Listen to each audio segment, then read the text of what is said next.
واخیسته او په دې ټیم کې چې کوم ځای تاسو د خبرې اترې کول لږ ټیم تاسو خبرې درکړې دا موږ څه ټیم سبق شروع کړی دی شپږ بجو نو ور په باندې لکه یو ګنټه شروع شو په یو ګنټه کې خبرې په یو ګنټه کې چې کوم ځای کنځلې کول بدرت وایي دا څومره ګناه ده او تاسو خطي په ګناهونو کې یو تکنځل بل تکنځل قرآن راخوا کتل سبق تراشي بس قرآن وایو کې خبرې یو بل سره وکوي ځکه چې تاسو دا کوم سبق وایي تاسو کوم مشران وفات شوي هغې ته به د دې ثواب رسي او چې تا قرآن پلو کو ته پکې لاندې لګیایې خبرې کې نو هغې ثواب ورته میلاو شي ستاسو مشرانو ته ثواب میلاو شي نه میلاوي نو په دې وخت کې نه خپل ځان کې یو دا هغه پیدا کړي چې موږ به د سره چې کوم دی نو هغه سبق ته راشو خبرې به یو کس به همدا وي چې هلکه موږ باړو خبرې کوو صحیح ده بل دا دی چې څنګه راشو نو سبق ته به لاندې من ځان کې ګوره د اوس نه دا صفتونه پیدا کړي چې فضول خبرې راکوئ دروغ مه وایئ چغلي مه کوئ غیبت مه کوئ مونځ چې کوم دی هغه مه قضا کوئ وروستو بیا به داسې وخت را روان دی در باندې چې بیا به تاسو هېڅ شی چې کوم دی نو هغه به نشئ کولی هېڅ به هم بیا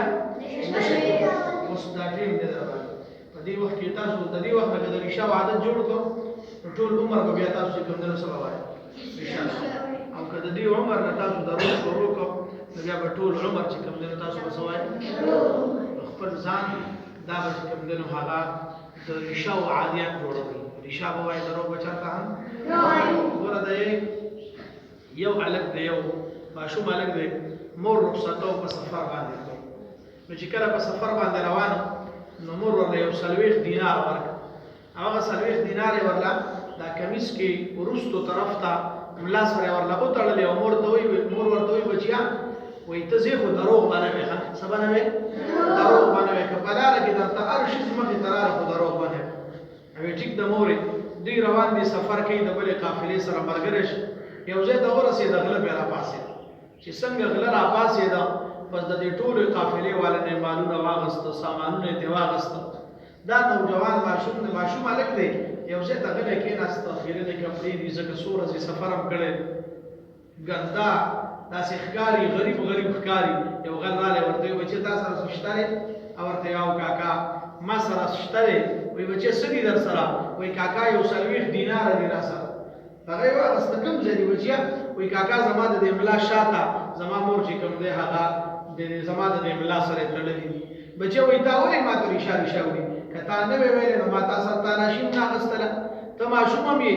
خو تا دا دروغ ولې ونه وې دا مال چې کوم دی نو دا مال راکړه بوی ته د خپلو غلو مشر ته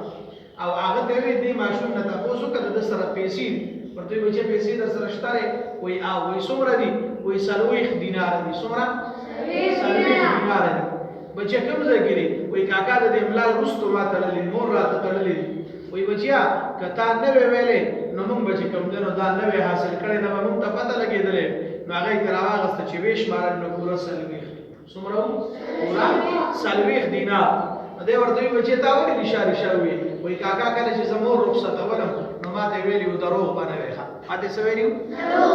دروغ به نه وې نو کاکا په دې وجه باندې چې کوم دی نو ما وایي که چېرې زما مور خفه شوه چې ده دروغ ویلي دي نو ما نه به زما مور خفه شي نو په دې وجه باندې ما دروغ ونه وې نو د غلو مشر راپاڅېد چې ښه دا یو ماشوم هلک دی او د خپل مور خبرې دومره مني خپله مور نه خفه کوي او زما دومره لوی الله دی زه الله د غلو نه د غلا نه منې کړی یم الله زه د ګناهونو نه منې کړی یم او زه د هغې باوجود لګیا یم غلا کومه زه به د نن نه بس چې کوم دی غلا نه کوم توبه یې وښکله په هغه مجلس کې چې څومره غلو ټولو توبه وښکله موږ به د نن نه بس غلا نه کوو باچا چې ته غلا نه کوې نو موږ بیا ورسره غلا کوو د هغې ټولې مجموعې توبه وښکله د غلو هغه ټولو خلکو له خپل سامان ورکړه در یې ورکړه د دقې ماشوم نوم عبدالقادر جیلاني دی څوک دی عبدالقادر جیلاني رحمه الله څه وجه ده د دروغو نه یې ځان بچ کړه ګوره دروغ یې ونه وي ریشا یې ووي مال هم ورته واپس